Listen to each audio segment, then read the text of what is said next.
And so we've got lust and gluttony, greed, sloth or laziness, anger or wrath, envy or jealousy, and of course, pride. And today we're going to look at kind of part 2 of greed, but most of it is going to apply to all of them. If you want to get the next slide, we're going to look at greed. And last week we talked about the importance of stopping to focus on ourselves, but to focus on loving and caring others. That would help us to resist thinking only of ourselves. And that idea was reinforced to me on Wednesday night at our Bible study in 1 Peter when we looked at chapter 2, verse 16. It says in verse 16, "Live as free people, but do not use your freedom to cover up evil. Live as God's slaves." If you want to get the next slide. Now, if you can write out that picture, what does that look like? A woman with what? What is covered on her? Her head, her eyes. She can't see what's going on. And so, sometimes in life, we are called as God's people to trust in Him. The idea of willingly, by faith, allowing God to lead us and direct us. Her eyes are kind of covered, and then it's hard to tell because it's a little brighter in here today, but it looks like the band is going behind her, kind of like reins. Now, did anybody ever tie up your brother or sister and make them be the horse, and you controlled them with your reins? How many did that? Lyle did it, good. I did it, you did it. Excellent! Carol, they wouldn't admit they did it. I mean, probably did do it, they just wouldn't let me know. Anyway. And so, in a way, this woman is being led and directed. The problem is, when we've done those exercises, say at adventure camp, survivor camp, I blindfolded the campers and had them go on a trust walk out into the woods. And you can imagine, there are those that just trust the people, but there are also those that are kind of thinking that the person who's leading them is going to put them into a tree. Now, sometimes they're right. They're not supposed to do that, but you know how things go sometimes. And so, what helps the person be able to walk along without seeing is how much they trust the person leading them. In a nutshell, the stumbling block, the challenge to being a person of God is that we ultimately have to trust God to lead us and for us to give up control over our own lives. This is the big challenge, right from the original sin where Adam and Eve, they wanted to know what was, by eating the fruit, the serpent had said, you'll know what's from good to evil, you'll know everything, so you can be in control. You can decide what you're going to do.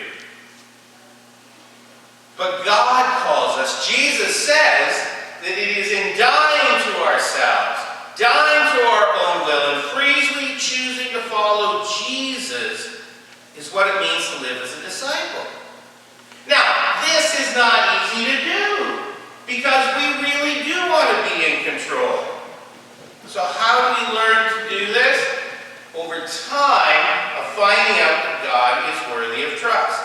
Let's go back to the story of David and Bathsheba. David had sinned with Bathsheba, fathering a child by another man's wife. When Nathan the prophet confronted him and confronted having Uriah murdered or killed in battle so he could try and cover it up, David did not deny it, but he admitted his sin. And in the psalm that we sang the song last week, "Create in me a clean heart, O God, and renew a right spirit in me." And so David was forgiven and he wasn't killed according to Nathan the prophet, but he did say, "Your son will die." And so as we pick up the story, his son, him and Bathsheba's son, has gotten sick, and David pleaded for the child. Hit the next slide, Lyle. He was fasting and praying. He was laying down on the ground, not getting up, even though the servants tried to get him up. And it said he was spent the nights lying on the ground. Now, I don't think we're supposed to think of it as laying on the ground on his back, but kind of laying down in front of God's presence, praying and pleading for the child's life. He refused to get up. He refused to eat until he died after 7 days. Once he died, the servants were terrified to talk to him. David might do something desperate. And we know in our community what it's like for family members to lose children. We remember the car accident that happened before I moved here out at the corner of 79 and 80, where the Lukens and McNallys lost some family members. The Fishers lost some family members to cancer. John Black died of cancer, all in a close time. And even more recently, Nathan Simonton died, and the Reddick family lost Tanner in that car accident. So we know lots of people that know the pain and loss of that. And it affects people for the rest of their lives. The question is, does it make them tender-hearted and compassionate, or does it make them angry and bitter? And what is significant in this story is that when David saw the servants whispering and asking, is the child dead? Once he was told, to their surprise, he got up, washed himself, went and worshiped God, came home, ate, went and comforted his wife.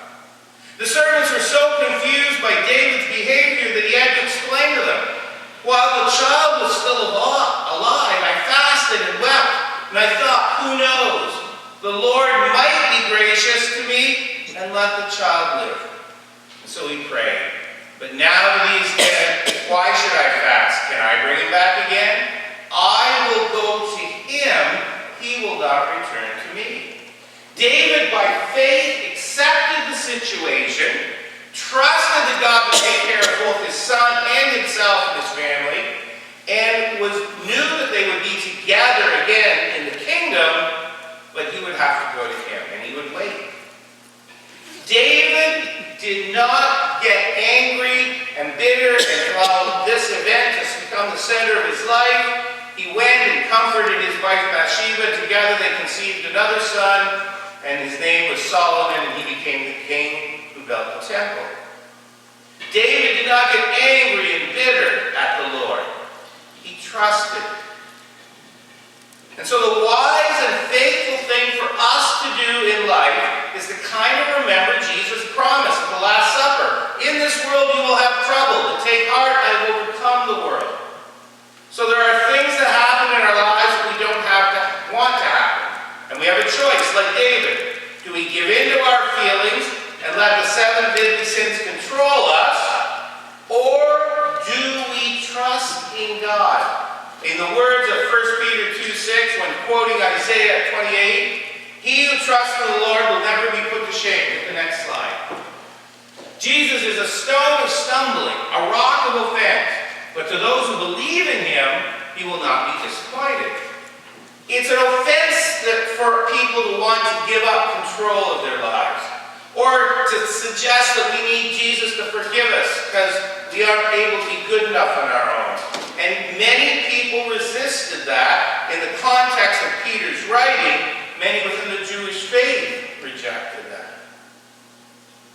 And I think the big human struggle is, do we want to have control of our lives and our corner of the universe? Because if we try and do it, we will be resisting things. We'll even have conflict with other people around us who have different ideas. And I think the way to be a child of God, a follower of Jesus, is to believe in him and trust that we won't be disappointed. The real implications of this hit home last summer when we were at training week. Each senior staff was talking about how God had become real to them. And when it was Ryan's turn with his aplastic anemia, he said, since I got sick, it has forced me to think about life and death and why we're here in this world.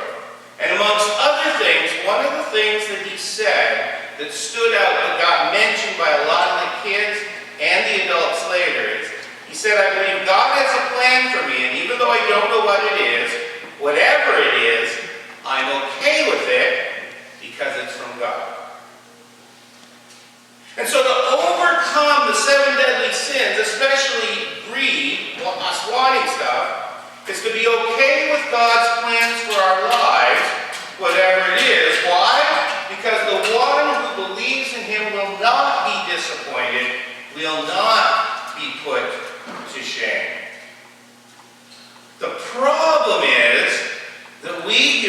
want to make this world our home. The reality is, as in our Bible study was pointing out, we are to live as aliens and strangers. Our ultimate destination is not to have all our blessings and rewards happen in this world. As David put it, I will go to my son, I will go to him, he will not return to me. David had an understanding that was very important. This world with all its good and evil is not our home. We don't live by the rules of this world. We live by the rules of the kingdom of God, the kingdom of heaven. And so what did Jesus say? Don't store up for yourselves treasures on earth, but in heaven, where they'll last forever. And so if we, by choice, choose that this is not our home, it will shape the way we live our lives. But it's a choice, and it can only happen when we actually choose it. We were talking about bicycles earlier. How many people here learn to ride a bike with training wheels? Put your hands up. How many people learn without training wheels? We got more bruises. But we both learned how to ride. And the point is, until you got on the bike and tried, did you ever learn or know what it felt like to be on the bike? You didn't. And so we're called ultimately to delay our gratification from this world into God's kingdom. So we have the story of the two cookies. You get one now or you get two later. It is a willingness to endure hardship for future benefit is what we're called to do. This July, where are the Olympics? Tokyo! There's going to be Olympic athletes there. And the Olympic athletes there have chosen to sacrifice pleasure and comfort for eating in unique ways, training in ways that were probably very uncomfortable and painful, but allows them to do things they never, or most people can't do. And so they do the work. The problem is, what happens if they stop training? Their skills begin to deteriorate. And it's the same thing with our faith. The way I like to put it, our brains leak. How many people here ever studied for their final exam and then within a day or two of the final exam couldn't remember all the details? Put your hand up. Right? Our brains just always leak. If Matthew was here, I was going to ask him a question about his English exam, but he's off doing some volleyball training. I think he's probably in church with Ryan and Lexi in London. Anyway, the point I'm making is that our brains leak. We need to constantly remind ourselves, just like with training for the Olympics, remind ourselves of whose we are and who we are, because as we get busy in life, we get distracted. That's why we need to come back to church for weekly worship. That's why if we can do Bible readings or even daily prayers, it keeps us reminding, oh yeah, it's not the stuff that we see here and now that's our goal. Our goal is the kingdom of God. The people training for the Olympics have to constantly think about what their goal is, to get to the Olympics. If they don't remind themselves of that, they won't have the energy and the focus to do the hard training. And this is why Dr. Dave Haskell, that study that I keep quoting ad nauseum to the point you're probably sick of hearing it, is that if